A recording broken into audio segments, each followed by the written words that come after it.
Oi pessoal, hoje nós vamos iniciar nossa aula de Direito Constitucional, segunda edição, sobre direitos sociais. O que são direitos sociais? Direitos sociais são aqueles que disciplinam situações subjetivas, pessoais ou coletivas, de caráter concreto. Essa é a definição dada por José Afonso da Silva. São direitos de segunda dimensão, são direitos que exigem prestações positivas, que obedecem ao princípio da igualdade, do Estado social. Vejam, quando falamos sobre, por exemplo, o direito à liberdade, estávamos falando sobre direitos de primeira dimensão, né, que são típicos do liberalismo e que envolvem um não fazer do Estado, ou seja, uma prestação negativa ou uma não prestação. O Estado não interferir no modo de vida das pessoas, na maneira como elas pensam, na sua religião, na sua fé, nas suas crenças. Esse princípio da liberdade envolve, portanto, uma não intervenção estatal. No início do século XX, antes da Primeira Grande Guerra Mundial, começou a entrar em voga um segundo princípio, que é o princípio da igualdade. O princípio da igualdade jurídica já exigia, por sua vez, não mais um não agir do Estado, um não intervir do Estado. Pelo contrário, ele exigia uma intervenção estatal. Foi a segunda grande onda, daí ser chamada de direitos de segunda dimensão, onde a não interferência estatal já não era suficiente, onde se pedia um Estado que agisse positivamente para garantir uma maior igualdade das pessoas. Tratou-se, evidentemente, de uma reação à Revolução Bolchevique, ao comunismo, uma reação do liberalismo, do liberal capitalismo, a um movimento que era antagônico a ele.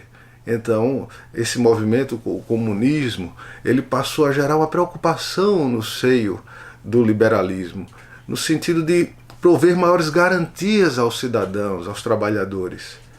E essas garantias foram entalhadas em constituições, de que posso citar exemplo a Constituição do México, a Constituição de Weimar, e depois espraiou-se por praticamente todas as constituições ocidentais. São direitos que estão preocupados não com um não agir do Estado, mas com a interferência, uma atitude proativa do Estado no sentido de garanti-los, uma igualdade garantida através de prestações positivas para se alcançar o que se chama de Estado Social de Direito. Quais são eles? Podemos vê-los no artigo 6º da Constituição, que os classifica como um direito à educação, direito à saúde, direito à alimentação, ao trabalho, à moradia, transporte, lazer, evidentemente, segurança, previdência social, proteção à maternidade e à infância e assistência aos desamparados. Pode ver, por esse elenco, vocês podem ver que é um elenco preocupado com segmentos que até pouco tempo não eram muito visados, até o século XIX. Esses segmentos passaram a ser vistos melhor depois da Segunda Grande Guerra Mundial, com a Liga das Nações, com um movimento que Norberto Bobbio chamou de movimento de especificação dos direitos, em que o direito deixou de se concentrar no homem, utis singulis, ou seja, o homem singularmente considerado como um átomo, né? Ele se afastou desse movimento atomista e passou a prestar atenção no gênero humano. E nesse movimento de prestar atenção no gênero humano, passou as especificidades desse gênero. Então, uma atenção maior, por exemplo, à pessoa em razão da qualidade que ela está vivendo naquele momento. Por exemplo, atenção à criança, ao adolescente, ao idoso, ao portador de deficiência, às mulheres, ou seja, segmentos dentro do gênero humano que eram considerados juridicamente hipossuficientes, ou seja, havia um déficit de cidadania em relação a essas pessoas. Elas estavam no estado de vulnerabilidade que o direito passou a entender que elas mereciam um tratamento especial. Também o direito social se direcionou ao trabalhador, que é uma figura que, em relação ao patronato, ele se encontra também num estado de hipossuficiência, ou seja, de déficit de cidadania. Então veja, temos as mulheres, crianças, adolescentes, idosos, o trabalhador. E também todos esses segmentos que, de certa maneira, precisavam de uma proteção especial. Segmento que John Rawls, quando escreveu Uma Teoria da Justiça, em 1971, classificou como aqueles que tinham uma situação de déficit e que estavam necessitados de uma proteção especial, uma situação de vulnerabilidade. Em relação a todos eles e a todos esses temas passou a haver um tratamento especial, inclusive na Constituição de 1988. Enquanto direitos fundamentais, os direitos sociais passaram a ter aplicação imediata, essa é a regra, e passaram a ser objeto inclusive de mandado de injunção para garanti-los. Vamos ver cada um deles a partir de agora. Comecemos pela educação. A educação, segundo a Constituição, é um direito de todos e um dever do Estado e da família também. Quais são os objetivos relacionados à educação, objetivos para o Brasil, e que foram entalhados na nossa Constituição de 88? Primeiro, o pleno desenvolvimento humano, ou seja, o preparo para o exercício da cidadania e a qualificação para o trabalho também. Portanto, temos pleno desenvolvimento humano, preparo para o exercício da cidadania e qualificação para o trabalho. E mais, a Constituição estabeleceu a gratuidade do ensino. Está no artigo 206, inciso 4. A possibilidade de cobrar existe. Se vocês observarem os atos e disposições constitucionais transitórias, irão ver que foi feita uma ressalva de que aquela instituição de ensino pública que, com a promulgação da Constituição de 88, já cobrava mensalidade, elas ficaram autorizadas a cobrar. Então não é que nenhuma instituição de ensino pública possa cobrar. Não. A própria Constituição, nos atos e disposições constitucionais transitórias, disse que aquelas instituições de ensino que com a promulgação da Constituição já cobravam à época alguma mensalidade, poderiam continuar cobrando. Porém, a regra é a gratuidade do ensino público. Existe até uma súmula vinculante, a súmula vinculante número 12 do STF, que diz o seguinte, que a cobrança de matrícula ou de taxa de matrícula nas universidades públicas viola o artigo 206, inciso 4 da Constituição, que estabeleceu a gratuidade do ensino. Há críticas em relação a essa garantia à educação que a Constituição deu? Claro que há. Passado quantos anos a Constituição de 88, estamos em 2017, podemos dizer que a Constituição já adquiriu a sua maioridade, já passou dos 21 anos, passado todos esses tempos, mais de 2 eras, a educação ainda padece de inúmeros defeitos, normalmente a educação pública, o ensino público, como greves constantes, falta de vagas nas universidades públicas, elitismo no acesso ao ensino superior gratuito, de modo que as classes mais abastadas são justamente aquelas que conseguem acesso às vagas nos cursos mais concorridos, como medicina. Há uma proposta, e existe um projeto, uma lei, melhor dizendo, de ação afirmativa, que reserva cotas, vagas no ensino superior para quem estudou em escolas públicas, mas elas estão constantemente sob a influência de grupos de pressão no sentido de terminá-las. Mas o que elas visam é justamente democratizar o acesso ao ensino superior gratuito. Então a educação ainda padece de todos esses vícios. Porém, uma coisa inegável, a universalização do ensino público no Brasil ocorreu. Era um projeto constitucional e que de fato está acontecendo. Evidentemente que existe um ditado que diz que quem muito abarca, pouco aperta. E essa universalização gerou como consequência um decréscimo qualitativo do ensino público. Algo que precisa ser superado, e é este sim o grande desafio das próximas gerações. Saúde.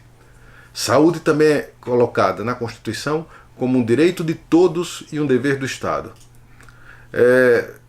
Inclusive foi objeto de crítica do liberal Roberto Campos, né, chamado pelos seus detratores de Bob Fields, um liberal, autor de Lanterna de Popa, que se estivesse vivo, certamente criticaria a PEC da Felicidade. Existe um projeto de emenda constitucional de número 513 de 2010, da deputada Manuela Dávila, e a PEC 19 de 2010 também, do senador Cristóvão Buarque, que altera o artigo 6º da Constituição para incluir as seguintes frases: são direitos sociais essenciais à busca pela felicidade. Roberto Campos já criticava o fato de uma Constituição garantir a saúde, porque, segundo ele, a Constituição jamais poderia garantir a saúde ou a vida de ninguém. Mas o fato é que quando a Constituição procura garantir a saúde, não é a saúde no sentido de você não adoecer, é a saúde como um acesso universal e igualitário a um tratamento médico preventivo e a um tratamento médico de quem precisa submeter a uma cirurgia ou de medicamentos. Né? Essa prestação pode, segundo a Constituição, ser executada diretamente ou através de terceiros, por pessoa física ou pessoa jurídica, seja ela de direito público ou de direito privado. E ela possui dupla vertente. Primeiro, exige-se que o Estado se abstenha de praticar atos que prejudiquem a saúde das pessoas, como poluição, por exemplo. Segundo, exige um Estado prestador do serviço público de saúde. É uma prestação positiva, que hoje é materializada por um projeto chamado SUS, que é o Sistema Único de Saúde, que é o sistema de saúde pública que vige no nosso país atualmente. Está sujeito à crítica? Sim, está. A maioria das pessoas que precisam de um tratamento correto e com o mínimo de qualidade precisa recorrer para um plano de saúde particular, pago e cada vez mais caro, porque a saúde pública está muito aquém do nível qualitativo, da qualidade que se poderia exigir dela. Há hospitais precários, faltam leitos, faltam médicos, gasta-se muito com medicamentos de alto custo e tratamentos caros. Inclusive, façamos uma meia-culpa através de ações judiciais, quando no hospital público falta o requisito básico, como às vezes uma gaze, uma vacina, uma seringa e até soro. Então, estamos longe de alcançar um nível de qualidade em saúde que vive, por exemplo, os países do continente europeu. Mas o Sistema Único de Saúde, inegavelmente, é um projeto excelente que precisa ser investido nele, precisamos investir nele, precisamos acreditar e fazê-lo se tornar uma realidade palpável. Alimentação. O artigo 25 da Declaração Universal de Direitos Humanos, de 1948, já falava sobre o direito à alimentação. Ele foi introduzido na nossa Constituição pela Emenda Constitucional número 64, somente em 2010, e foi regulamentado pela Lei Nacional 11.346, de 2006, e pelo Decreto 7.272, de 2010, que criaram o Sistema Nacional de Segurança Alimentar e Nutricional, SISAN. O objetivo desse sistema é assegurar o direito humano a uma alimentação adequada. Um direito fundamental do ser humano que é inerente à dignidade da pessoa humana de não só se alimentar, como se alimentar adequadamente. Então, por trás desse acrônimo SISAN, o que existe é uma tentativa de melhorar a qualidade da nutrição e da nossa alimentação. Pode-se dizer no Brasil, se não é possível afirmar que a fome foi abolida totalmente, pode-se dizer, sem sombra de dúvida, que o nosso maior problema hoje não é a fome, mas a má qualidade da alimentação. Má qualidade da alimentação no sentido nutricional. Muitas pessoas de todas as classes sociais no Brasil padecem, na verdade, hoje, de obesidade. E a má qualidade se reflete, inclusive, nos hospitais públicos e na merenda escolar oferecida às crianças nas escolas públicas. Esse é o nosso grande desafio hoje em termos de alimentação. Faltam também campanhas publicitárias eficazes, existe uma ausência de uma fiscalização adequada daquilo que é servido nas prateleiras e gôndolas do supermercado por parte das agências de vigilância. É um caminho a se percorrer, melhorar a qualidade nutricional da nossa alimentação. Outro tema, trabalho. Falar de trabalho é falar de dignidade da pessoa humana. O ser humano precisa trabalhar, necessita ocupar seu tempo com o trabalho. Isso faz com que ele se sinta útil na sociedade. Isso eleva imediatamente a sua autoestima. E é preciso trabalhar com qualidade de saúde no trabalho e qualidade na remuneração, para que o trabalho não se torne aviltante. Existe o trabalho na Constituição não só como previsão da dignidade humana, mas como princípios da ordem econômica. Um dos princípios da ordem econômica é justamente a busca do pleno emprego. Está lá no artigo 177, inciso 8. A ordem econômica é fundada na valorização do trabalho humano e na livre iniciativa. Inclusive, isso faz parte de um dos fundamentos da República, previsto no artigo 1º, inciso 4, que é o valor social do trabalho. Existem críticas em relação a esse tema, a esse direito social? Evidentemente. Nós estamos vivendo hoje um momento, não só no Brasil, mas é um fenômeno mundial decorrente da globalização, um momento de precarização do trabalho. O trabalho vem sido cada vez mais terceirizado, não só para pessoas que se disponham a ganhar menos, como também vem sido terceirizado para máquinas, perdendo espaço para a robótica, perdendo espaço para a IA, inteligência artificial. Então, a consequência imediata disso é a baixa remuneração do trabalho. Vemos muitas vezes países desenvolvidos em situação de pleno emprego e a economia não decola, porque as pessoas estão plenamente empregadas, mas ganhando pouco, estão tendo a remuneração baixa. Existe hoje um fenômeno mundial que é a alta concentração de renda e o grande capital. Esse fenômeno foi percebido muito bem pelo francês Thomas Piketty no seu recém-lançado livro, e podemos dizer já um livro clássico, que é o Capital no século XXI. O grande fenômeno de distribuição de renda, por incrível que pareça, no século XX foram as duas grandes guerras mundiais. Elas consumiram a herança da maioria das pessoas, nivelou todo mundo por baixo. E houve, na década de 50 e 60, em consequência disso, um fenômeno chamado Baby Boomers, que é uma geração que nasceu, cresceu e prosperou, não em razão de herança, mas em razão do trabalho. Essa era de ouro, que começou na década de 50 e terminou ao final da década de 70, parece realmente ter ficado para trás do liberalismo de Margaret Thatcher e Ronald Reagan a partir da década de 80. Desde então, existe um fenômeno mundial de concentração de renda, de modo que o capital está cada vez nas mãos de menos pessoas.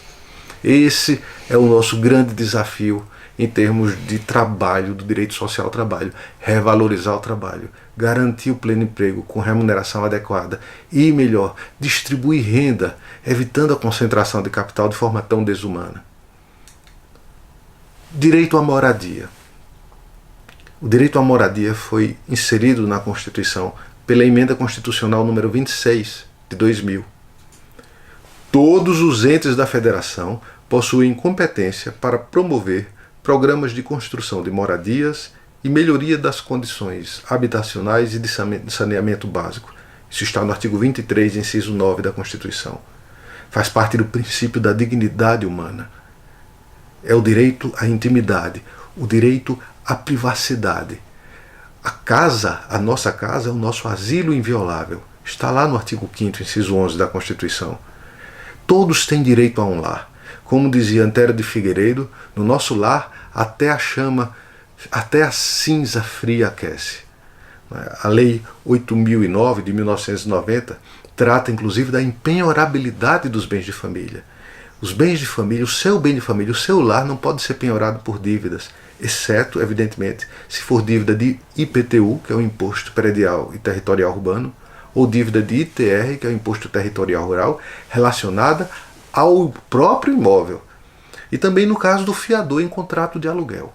Salvo essas hipóteses, essas poucas hipóteses, sua casa, o seu lar é impenhorável. Todos têm direito a um lar, todos têm direito a um lugar para chamar de seu. Todos têm direito, ou deveriam ter direito, a uma habitação digna e adequada. Há crítica sobre esse tema? Claro. Vimos nos últimos anos, pelo menos nos últimos 10 anos, o programa Minha Casa Minha Vida foi um exemplo disso, um enorme espaço de construção de novas casas para as pessoas mais simples, com financiamento estatal e juros subsidiados. Só que esse movimento gerou um aumento irrestrito e absoluto no preço dos imóveis. Ou seja, quanto mais o governo construía casas, mais os imóveis ficavam mais caros e o financiamento para os pobres mais caros. Muitas dessas casas também pegam pela qualidade da edificação. Há má qualidade nas edificações brasileiras. Enfim, há déficit de habitação no Brasil. O retrato do Brasil é um retrato de favelas, de instalações mal feitas, de casebres, de tijolos, de casas de tijolos sem reboco. Esse é o retrato brasileiro, é o retrato da nossa imagem. Se quisermos melhorar como mundo, como cidadãos, precisamos prover nossos cidadãos de casas adequadas, bem feitas, com saneamento básico. Caso contrário, jamais sairemos dessa situação de miséria em que vivemos. Direito ao transporte. O transporte é um direito meio. Por que um direito meio? Porque é um meio de implantação de outros. Ele se refere à mobilidade das pessoas. O transporte público é uma função social. Ele é garantido, mas há muitas críticas em relação ao transporte público no Brasil, como de resto aos demais direitos sociais. Existe hoje um colapso do transporte urbano nas grandes cidades. As tarifas são caras, os meios de transporte são obsoletos ou velhos, o modelo ainda é baseado em veículos sobre rodas, em detrimento de trens e metrôs, que são o transporte público por excelência. Existem inúmeras gratuidades para o idoso, está prevista na Constituição, meia entrada para os estudantes, para policiais, isso tudo tem um custo chamado custo do direito, porque essas tarifas obedecem a um preço semi-privado e esse manancial de gratuidade termina elevando o preço das tarifas para os demais trabalhadores que necessitam utilizar o transporte público. Há ainda o transporte clandestino, com motorboys e grupos de pressão, como o taxista do Uber, tudo isso gerando uma concorrência no modelo em detrimento da qualidade. Precisamos melhorar muito em termos de transporte público. Dizem os chineses que você conhece uma casa pela porta de entrada. Isso é um provérbio mandarim. Você conhece a excelência de um país pela qualidade do seu transporte público. E o nosso deixa muito a desejar ainda. Direito ao lazer. O lazer interfere com as condições de trabalho e a qualidade de vida. Lazer e recreação são funções urbanísticas, pertencem à urbe. O lazer é a entrega à ociosidade repousante. A recreação, por sua vez, é a entrega ao divertimento, ao esporte, ao brinquedo, à brincadeira. Ambas destinam-se a refazer as forças e precisam de lugares apropriados para vicejar. É dever do poder público incentivar o lazer como forma de promoção social. Isso está no artigo 217, parágrafo 3º da Constituição. Infelizmente, as cidades brasileiras têm pouco espaço destinado ao lazer. A maioria se resume a shopping centers e faltam parques nas cidades brasileiras, especialmente aquelas que não são capital. As cidades também estão deixando a desejar no quesito segurança para o lazer. E do preço. O cidadão hoje, para ter direito ao lazer, precisa de dinheiro. Então é necessário aumentar a quantidade de parques e espaços públicos destinados ao lazer gratuito e seguro. Direito à segurança. É igualmente previsto no artigo 5º, mas com sentidos diferentes. Lá se refere à segurança individual. Aqui estamos nos referindo à segurança pública, que é um direito e responsabilidade de todos, e visa a preservação da ordem pública e a incolumidade das pessoas. Está no artigo 14, caput da Constituição. Com relação às críticas, pode-se dizer que esse é um dos setores mais falhos do Brasil. O Brasil é um país extremamente violento. Praticamos violência contra nossas mulheres, contra nossas crianças. Há muita homofobia, há muita violência e preconceito em relação aos mais pobres. A violência nas favelas, nas comunidades carentes, nos subúrbios, no trânsito. O Brasil é um país extremamente violento. Dir-se-ia um dos mais violentos do mundo. A síndrome, ou melhor, o fenômeno do brasileiro como homem cordial, ele não se reflete na realidade do dia a dia. Precisamos melhorar muito no quesito segurança e urbanidade das pessoas. O direito à previdência social, que é um conjunto de direitos relativos à seguridade social. Ele foi iniciado no Brasil na década de 30. Até hoje persiste, com dois regimes próprios, um estatutário, exclusivo do servidor público, e outro regime geral de previdência para os demais trabalhadores.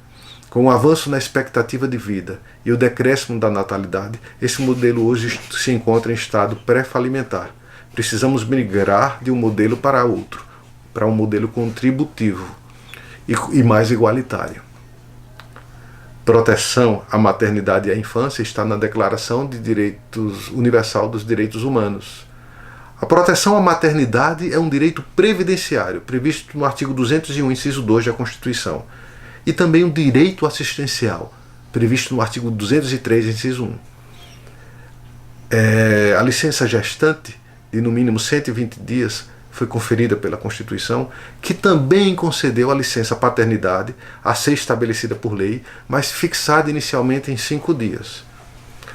A Lei 11.770 de 2008 instituiu o Programa Empresa Cidadã e permitiu a prorrogação da licença maternidade por mais 60 dias mediante incentivos fiscais. A Lei 13.257 de 2016, que é o Estatuto da Primeira Infância, ampliou o benefício de incentivos fiscais à empresa que estender o benefício da licença paternidade, prorrogando-a por mais 15 dias, ficando num total de 20 dias.